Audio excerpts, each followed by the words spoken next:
example, Mesopotamia was with Euphrates and Tigris. Indus Valley was with Indus. The Egyptian civilization was with Nile. ये reason इसलिए था क्योंकि लोग पहले वहाँ बसते थे जहाँ पे एग्रीकल्चर हो सके, और एग्रीकल्चर कहाँ होगा जहाँ पे पानी होगा. Land is also important factor, but फिर भी पानी इज ऑल्सो वेरी इंपॉर्टेंट. तो उस वक्त हमारे पास था नहीं कि हम पानी को ऐसे ट्रांसपोर्ट करके कहीं ले जाएंगे, तो इसलिए लोग वहाँ बसना प्रेफर करते थे.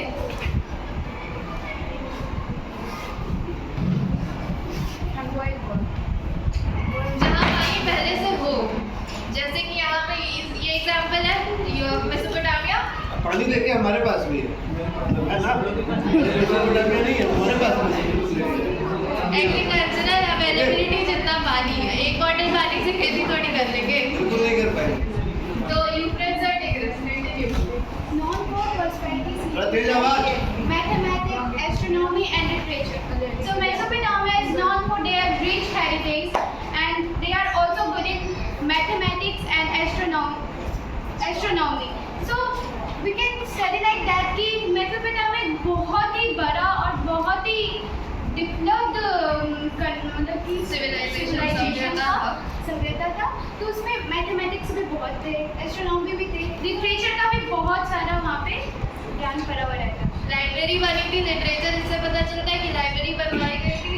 और एस्ट्रोनॉमी इसलिए क्योंकि मेसोपोटामियंस ने कैलेंडर डेवलप कर लिया था मून और सन का पोजीशन देखते हुए. और मैथमेटिक्स तो इतना ज़्यादा डेवलप था कि उन्होंने √2 का वैल्यू ऑलमोस्ट जो अभी वैल्यू है वो वैल्यू तभी निकाल लिया था.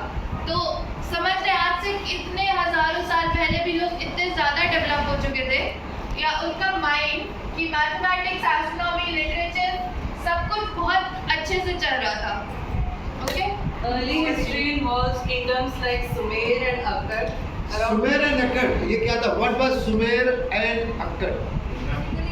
कम्युनिटी नाम था कि कुछ खाने वाली डिलीशियस फूड्स थे. नहीं सर, कम्युनिटी का नाम था. कम्युनिटी का नाम था लैंग्वेज. कम्युनिटी का नाम था जिसमें था, है ना? जैसे पटना है ना, जौनपुर, मिर्जापुर.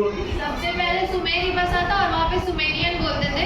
फिर वो The first language of Mesopotamia was Sumerian, and then came Akkadian language. These two were like the very earliest language of Mesopotamia.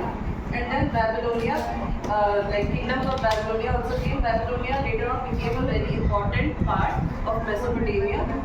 Assyria, and then the third language came, which is known as Assyrian language, and later Sumerian, and like Hebrew is still spoken in Iraq Hebrew. today. In some Hebrew parts of present time में किस country का official language है? Hebrew.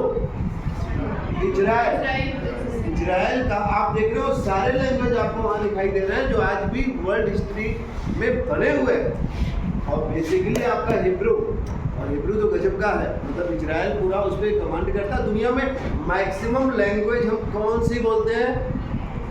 Maximum Mandarin. हाँ, Mandarin. जो कहाँ बोली जाती है? चाइना. चाइना. चाइना में. कहाँ पे? चाइना. चाइना. कौन सी लैंग्वेज है?